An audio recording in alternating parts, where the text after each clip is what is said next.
In the 1930s, as the Vesikko and Sako were being completed, Finland started another small submarine. Well, that's not entirely accurate. More accurately, another small submarine was started in Finland. As we've already seen, the company that helped Finland build its submarines was a front for the technically banned German Navy, one of many in fact. Wanting to continue its R&D and industrial base, remember, German workers had been brought in, along with training future German submariners, the company sought to build a private venture submarine in Finland on its own. Finland was okay with that as long as they had first dibs on buying the sub outright if they liked it. Beginning March 7, 1931, and completing April 30, 1934, this was the 250 surfaced and 300 submerged ton CV-707. Size-wise, she was somewhere between the larger Vesikko and the smaller Sako. Realistically, she was a training and experimental sub for the German Navy. Many future German submariners would pass through her in her time as a private venture. Due to her size, she was single-hulled with saddle tanks. She was all electric welded, making her structurally stronger, and used stronger metal, giving her a deeper diving depth than her Finnish submarines.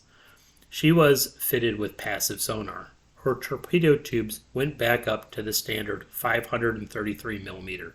She was too small for rear tubes. She had two German engines. Though being German, they were noisy and maintenance heavy. Her diving rate was criticized for being too slow.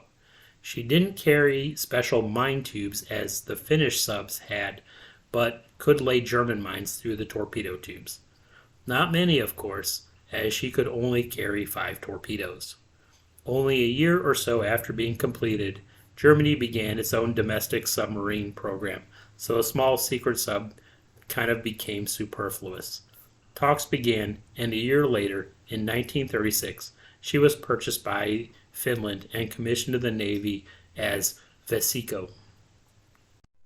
Main armament was 3-bow 533 millimeter tubes fitted in a V formation with the upper 2 each having a reload. Propulsion on the surface was provided by 2 German diesels that produced 700 horsepower. These could be used to recharge the batteries and drive the 2 propellers up to a top surface speed of 13 knots.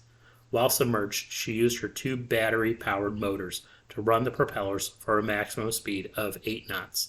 As with all small subs, endurance was limited. At her most efficient surface speed of 8 knots, she had a range of 1,350 nautical miles. Submerged, her best was 50 nautical miles at 5 knots. Theoretically, she could dive to 150 meters, but realistically, it was about 100. Sonar was 2 sets of 6 hydrophones. In 1942, as with the Vesikko, she was fitted with depth charges in an effort to escort ships and use her sonar to attack Soviet submarines. During the Winter War, Vesikko spent the month of December operating from Helsinki and trying to attack Soviet ships. Like other Finnish subs, she was constantly out of position or was thwarted by the ice.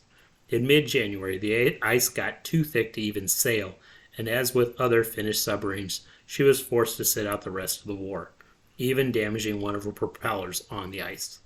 When the continuation war started in June 1941, Vesikko started strong by sinking the Soviet ship Viborg on July 3, 1941. Wait, what was Vainamoinen renamed when she was ceded to the Soviets again? Anyway, that was pretty much it. The following 3 years were a continuous exercise in frustration.